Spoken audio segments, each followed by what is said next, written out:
How we doing? Hi. Thank you so much for that introduction. It is really great to be with you all. It's great to be in California because it's still winter back home in New York. When I leave here, I'm actually going to DC, where hell has actually frozen over. So a lot of climate change happening over the course of the next couple of days for me. But it's also great to be part of a conference like this, on the eve of such a positive example of what great advocacy can look like. In California, it's a bit easier to not think that the world is ending. And that's because of the people of California, like you, working every day to hold the line on your values, to draw the line with your government, to make sure that the rules that society lives by are based on the values that you believe in. Your time here is time very well spent. And that's the big question for all of us today, whether leaders of organizations or members of organizations or just members of our own families and communities. The big question is, given everything that's happening in our country right now, how should we be spending our time? Well, the first thing we have to make sure is that we show up. The progressive side, our side, is the people side. People are what power it. And without people showing up, we will never have enough money, enough resources to beat the interests on the other side, enough power to win. There are a lot of bad laws out there, and we are seeing more bad laws every day. But to change those laws, we don't need just better laws. We need better organized people. You know, I know that people are more powerful than laws. Bad laws cannot withstand the pressure of powerfully organized people. So we have to show up, all of us.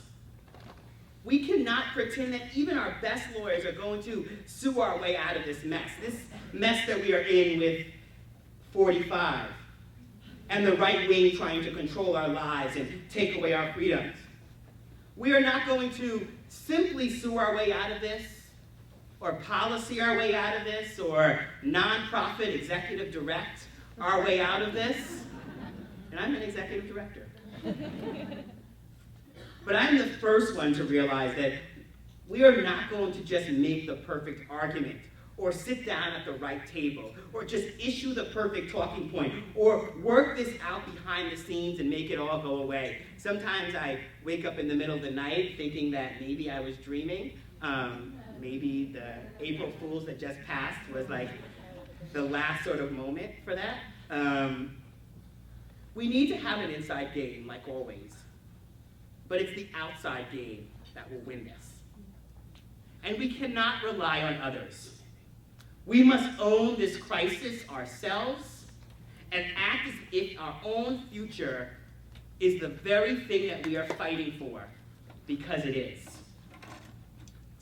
So, I lead a people-powered organization, Color of Change, and every day my staff and I think hard about what kind of participation, what kind of action taken by our members will lead to change.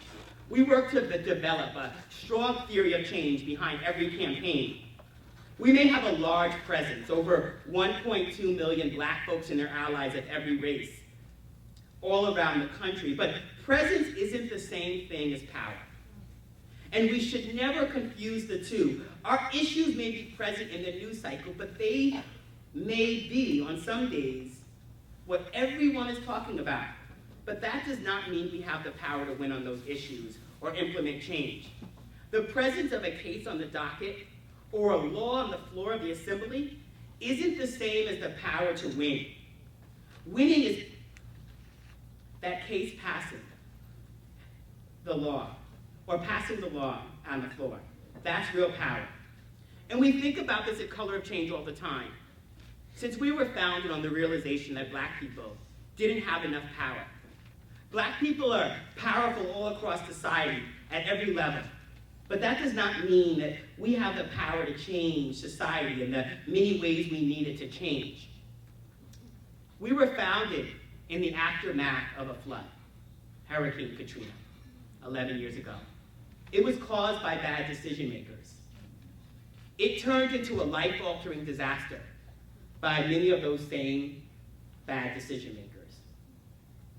Probably like many of you, I still remember those images of Black people on their roofs, begging for the government to do something, and they were left to die.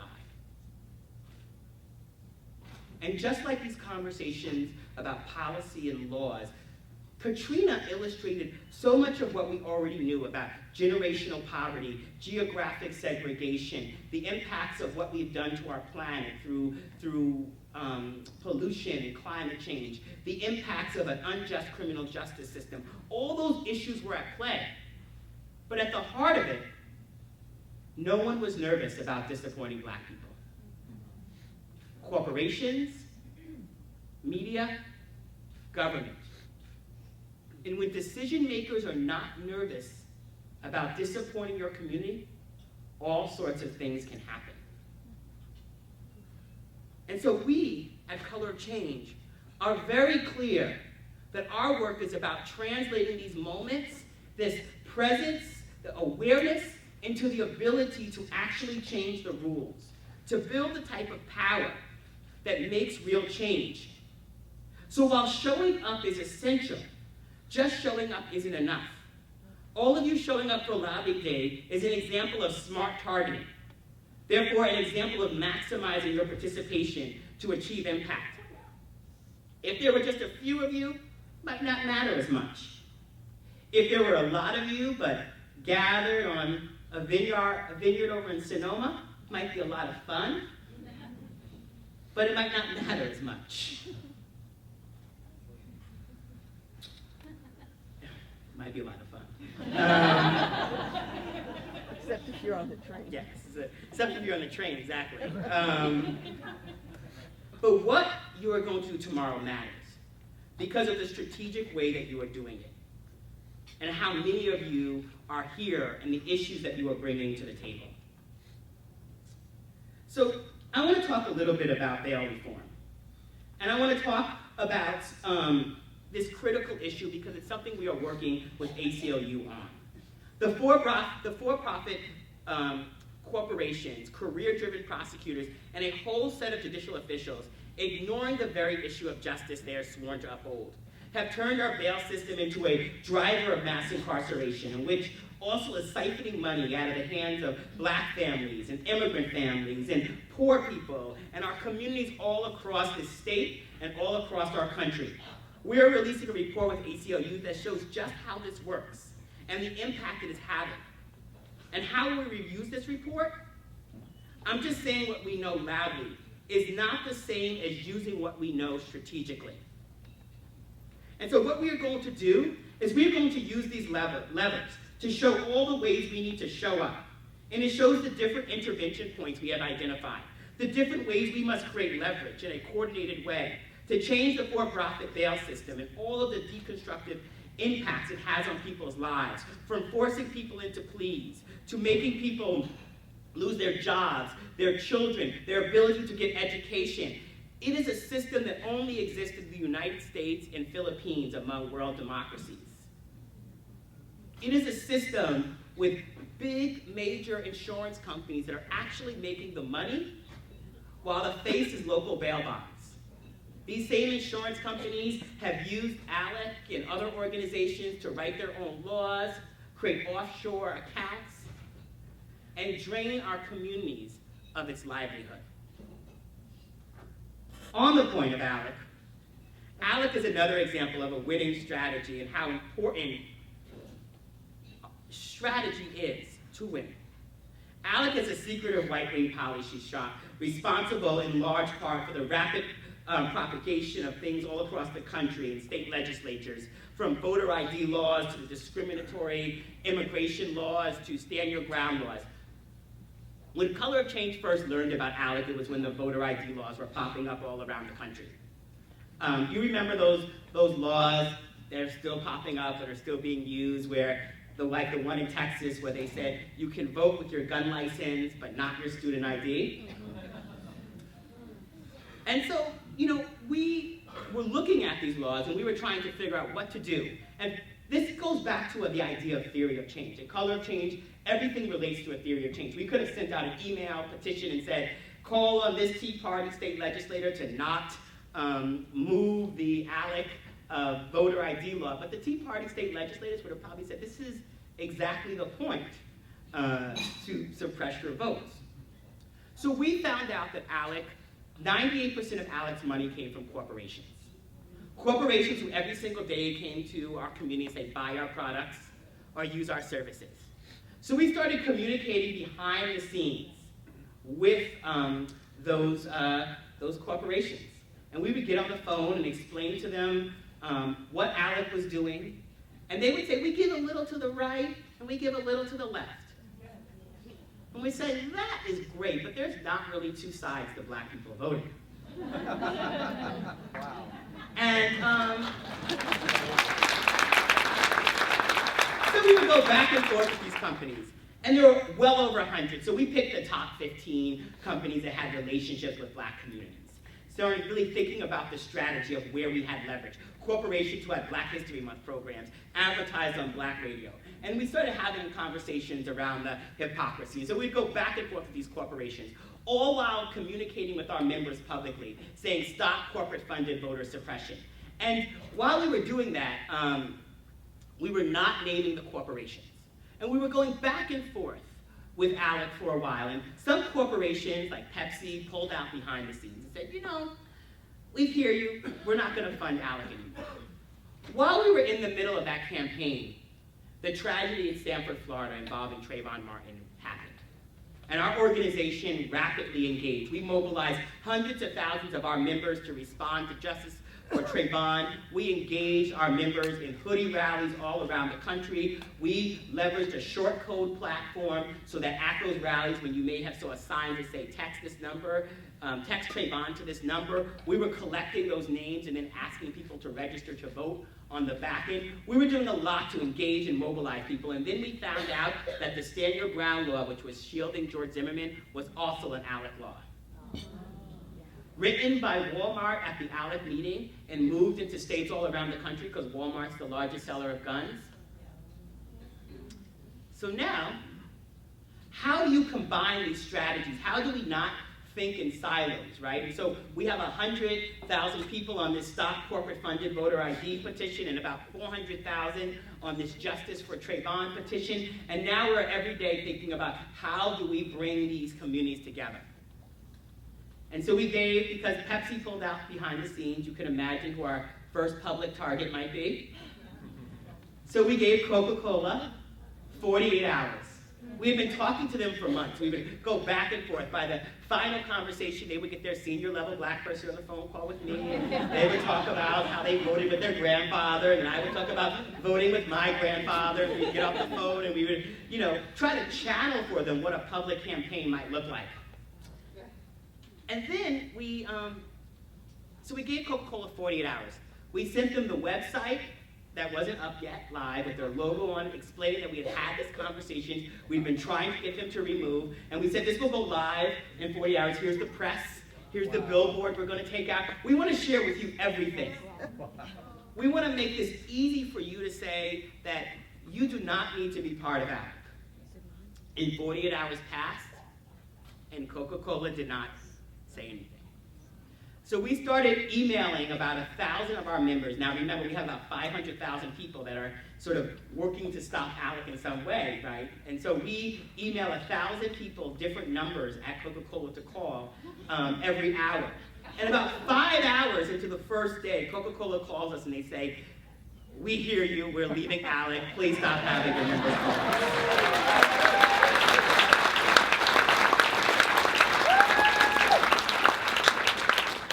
Over the course of the next several weeks and months, we continue to leverage our members, engaging the passion and energy of our members, having them show up to shareholders meetings, having them take over social media platforms of corporations, raising money and taking out radio ads, mobilizing employees of certain corporations to speak out to their CEOs and challenge them about their membership with ALEC.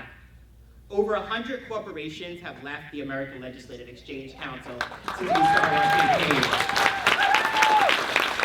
We left them with a $1.5 million budget shortfall. We forced them to end the committees that were working on voter ID and stand your ground laws. And we also forced them to have to close down their swanky DC offices and move to smaller digs in Virginia. And it's part of a strategy that we have of responding to the real world issues that people have in the world, the things that are mattering to them. Then working to build the type of energy through research, engagement, and media. And then finding the systemic pivots. Justice for Trayvon is critical to our members. It was critical to their lives. They saw someone that looked like them, someone that could have been them, someone that could have been their family member in Trayvon and his story. But just staying on justice for Trayvon would not have changed the structures and systems that led to it, that made it possible. And so you have to find that systemic pivot, that ability to engage people in the moment, then bring them up a ladder of engagement to pivot, and then you want to continue to scale people's participation, their engagement, their willingness to stand up and fight on the things that they care about. This is another example of our respond, build, pivot, and scale. Over the last several years, color change has been showing up in communities around the country where police and communities are not on the same page, where someone has been harmed or hurt and there is no accountability, where mass incarceration is being driven up. We have 2,400 district attorneys all around the country. 75% run unopposed, over 90% are white, less than 1% are women of color. We have an incentive structure that is completely off to the needs of our communities. So we showed up once against this prosecutor, Anita Alvarez, basically in my first year at Color Change. There was the Innocence Project called us. There was DNA evidence that she was ignoring because the police officers that were involved in coercing the confessions from 10 young black men 20 years ago had now risen very high up in the ranks. And we launched a campaign urging her to adhere to the DNA evidence and let these young men out. And we delivered the petition. She was continuing to ignore us. We found out that she was lobbying behind the scenes to be a federal judge, so we started running our radio ads at President Obama, explaining the issue on radio, and 3 days later, Anita Alvarez released those young men. We showed up in Waller County, Texas, where Sandra Bland was found hanging after a traffic stop on a video that went viral. It illustrated everything that we know about the courts and district attorneys, but also a bail system, a corrupt bail system where she was given a $5,000 bail, that there was collusion between the judge, the bail bonds, the sheriff, and the district attorney. We sent a private investigator down there to uncover it all and to release all that information, but we still did not have the power to fully make change. Both of these issues sort of exhibit the ability and the need to respond, but if we just respond to these moments, we're sort of playing like that game Whack-A-Mole at the carnival where something pops up and then you hit it and then something else pops up, and so we had to figure out what we were going to do. And so we really pivoted to district attorney races. This last election cycle, our members who have been showing up all around the country through our political action committee engaged in DA races. And what we did was over 3,000 of our members volunteered 5 hours or more doing peer-to-peer text messaging, basically phone banking 3.0. We bought the cell phone numbers of black folks in about 7 different races, and we cross-tabbed it with the voter files to find registered voters. And then we had people communicating about what district attorneys do around textathons in places like LA and Oakland and Atlanta and DC and Harlem and North Carolina and Chicago. We picked 7 races, In this past election cycle, we helped to flip 5 of them, including electing 3 black women first time today to win on the foreign platform. Our volunteers did over 1.8 million voter contacts this election cycle as volunteers, helping to respond to a moment that they were seeing in the world. And as a result now, when we show up to certain DAs and want to have a conversation, they've seen the stories in the New York Times and the Washington Post, and they return our phone calls, and they're interested in having a conversation. And the metric to success will be whether or not they make real change, because if they don't, their election's coming up too. Yeah.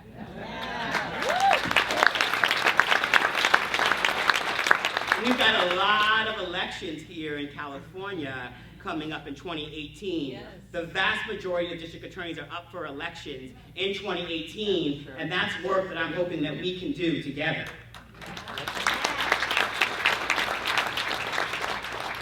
We have to focus on the kind of campaigns and interventions that change the system at its root, that move us to a more progressive world. But what does it look like today? What does winning under this current sort of federal system that we are in? So I think we need 3 different types of leadership. One is mediators. I believe 5% or less, I'm being generous even with 5%, of us need to be mediators at the federal level that sort of understand how things work, but mediators will only be strong. The people working on the inside within an opposition strategy will only be strong if we have fighters and we have winners. And fighters are the folks that don't give an inch, that recognize that we have to hold not just our folks in government accountable for being enablers, but we need to hold media and corporations enablers. We need to hold everyone from politicians who need our vote to the CEO of Uber. We need to hold all of these folks accountable and challenge them and push them if we are actually going to fight and hold the line on our values. 60 to 65% of us need to be fighters. And then finally, something we oftentimes don't always do well on the left, but you at the ACLU have consistently done this throughout the country. We need to win. And I don't mean winning an argument, and I don't even mean winning an election. I mean winning real-world victories that make people's lives better. I mean changing money bail. I mean changing the power of corporations. I mean making our laws around immigration more fair and more open and more just. I mean winning the type of victories that when we have a conversation with people 2 years and 4 years from now, we are not having a rhetorical conversation about what it means for us to lead. We're having a real world conversation about what we have done for them in their lives that matters and has made a difference for them. That's the difference from being present in people's lives versus being powerful. And I think California, in so many ways, represents what could be possible for all of us around the country, because it is your people that can help us lead the way, that can show people all around the country what it can look like when our side can win, when progressives can win on the values that we care about. It can not only represent the rejection of what's happening at the federal level, but a model for all the rest of us that we want to build once he is gone. And he will be gone.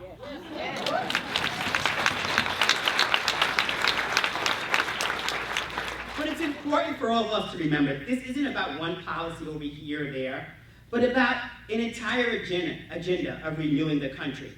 An entire strategy that realizes that we have to change many parts of society at once in order to bring about a country we want. Because when you think about it, people don't experience issues, they experience life. The forces that hold us back across many different factions are interrelated. A racist policing requires a racist media culture to survive. Job discrimination requires unchecked corporate power. The political inequality we see in our society relies on a level of economic inequality to survive, and so forth and so on. In terms of racism in our criminal justice system, it's not just racist policing itself, or even the media that portrays black people without empathy on news and in television crime dramas, and in reality TV and so many other places that so inaccurately and unfairly create the type of climate. But it's the corporate incentives behind all of it. It's the system that is consistently made for less and less regulations on our media culture. And we're going to see more of it from all the regulations that we fought and won with our internet and our ability to communicate openly and freely, like through things like net neutrality. And I want to leave you with one last thought. One more critical factor in shaping a winning strategy in this moment as progressives.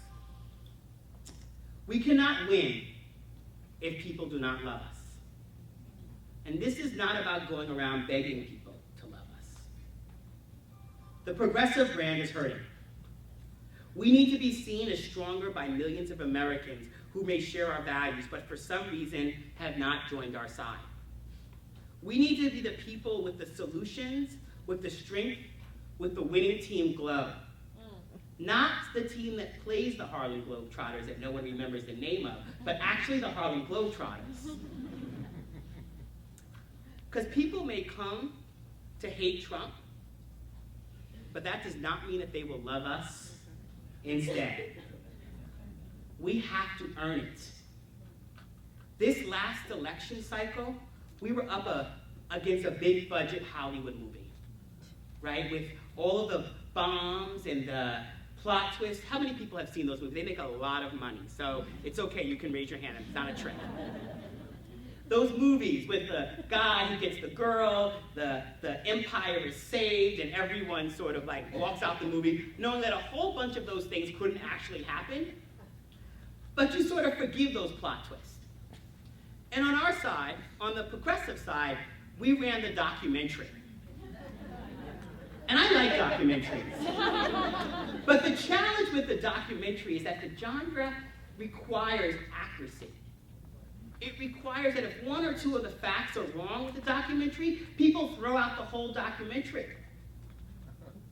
People don't believe it. They question the underlying intent in a way that they don't question the underlying intents behind the big budget Hollywood movie. If we are simply a movement of our words and not a movement of our actions, if we are not a movement that is willing to give back checks from polluters or from job discriminators, if we are not a movement, if we are a movement that simply talks about the working class folks but are not willing to have Thanksgiving dinner with Walmart workers and really stand up and reject the policies and practices, if Walmart and Wall Street run our movement, then people will not be with us. It cannot, our winning cannot just be through our words or our talking points or even our laws, policies, and reports. The way we get there and show who we are and project ourselves as the winning team is through our actions.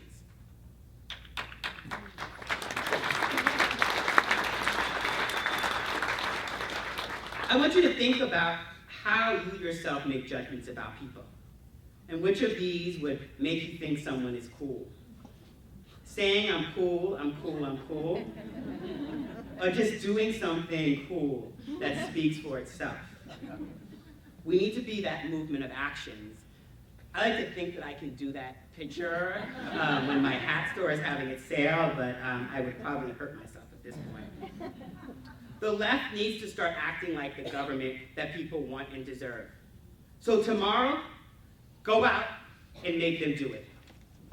We must show up and be present in a way that cannot be ignored. And that means you and everyone you know. No matter how uncomfortable it may be to have that conversation with your friends and your family and move them to action. And when we show up, we must show up in a way that truly builds power. Power for communities of color, for immigrants, for black people, for women, for workers, for all progressives. Power And then most of all, and soon after, freedom. Thank you all very much. Wow. Yeah, that's just something. Yeah. You know, I think in each era, there are people who lead, and in each era, there are people who crystallize what is the strategy that we need to pursue. And in this era, Rashad is one of the many people who is leading and providing us guideposts for our strategy. And I'm so grateful to you, Rashad, for all that you're doing. Thank you very much. So I had said earlier we would have time for question and answer, and unfortunately there's not that much time. So I'm going to take the prerogative of asking a question of Rashad on behalf of all of us. So I'm Iranian American. It's taken me a minute to set up this question, and you'll see where I'm going with it. I'm Iranian American. My parents were on a trip to the United States in 1973. They left my older siblings behind with my grandmother. My mom was pregnant with me. They had an opportunity to come to this country. They kind of lost track of time. 6 months into this trip, my mom went to the doctor for a checkup so she could go back to Iran for me to be born there. The doctor took a look at my mom and said, "This child will be born here in Los Angeles. You're too far in this pregnancy to fly halfway back around the world." So I didn't give this much thought, Rashad, as to why am I a citizen of the United States. It's because I was born here. But what about being born here makes me a citizen of the United States? So it's back again in the Constitution of the United States. The 14th Amendment, ratified on July 9, 1868, about 3 years after the end of the Civil War. And its purpose was to make crystal clear that the slaves who had been freed under the 13th Amendment had the rights of citizenship, and that all people have the rights of equal protection under the law. And so it reads, "All persons born or naturalized in the United States are citizens of the United States and of the state wherein they reside."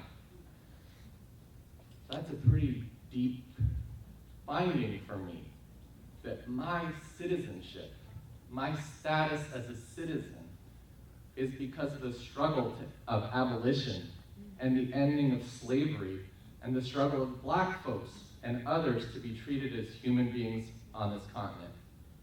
So then that prompted me to ask then if the source of my citizenship as an Iranian American is the struggle of slavery, then what is my responsibility as a citizen? Who do I owe my citizenship to? So then the weekend of the Muslim ban, when the Iranians were one of the targets, I'm getting calls from all over the world, people's families stranded in airports, turned back, can't come here.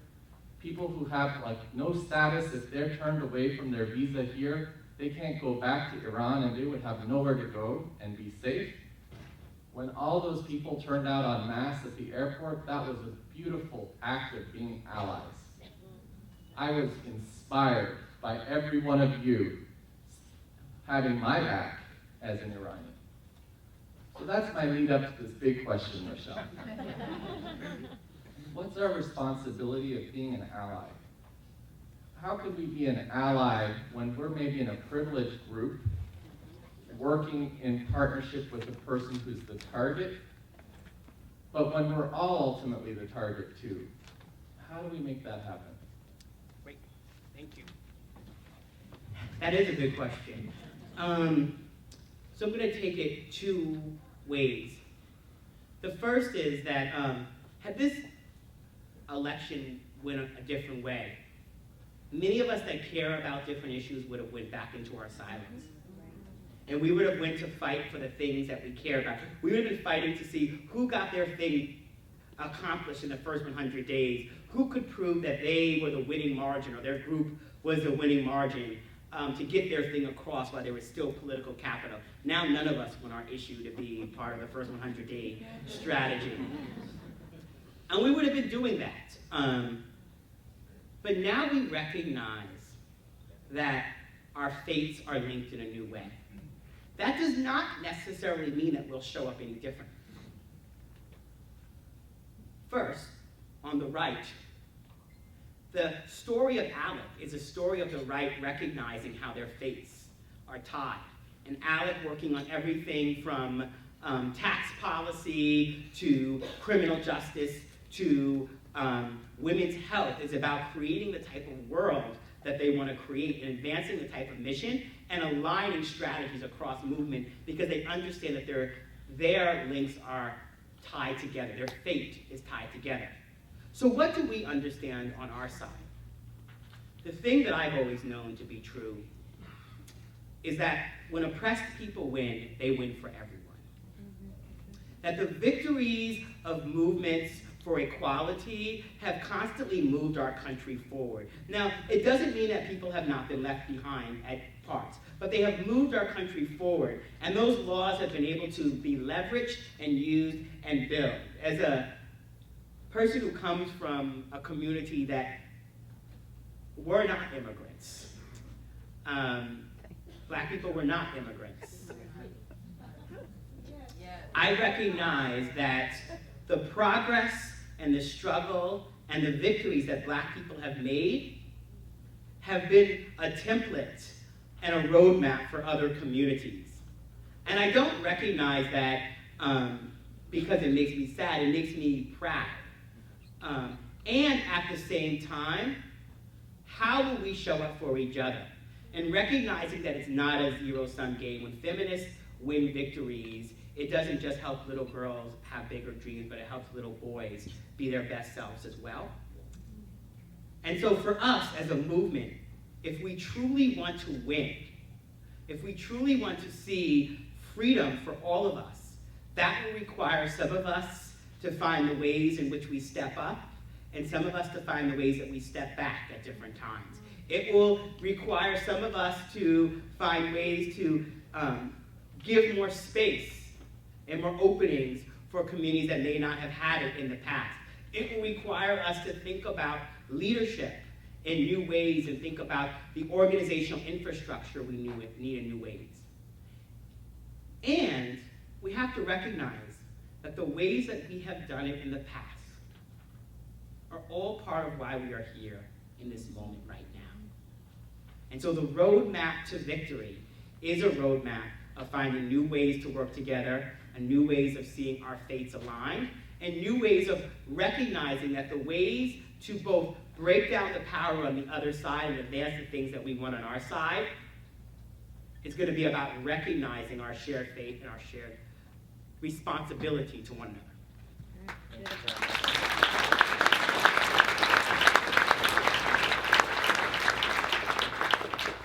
So let's give the kind of applause to Rashad that he knows we've listened carefully enough to his freedom of speech that it was worth it for him to come all across America and back to do it.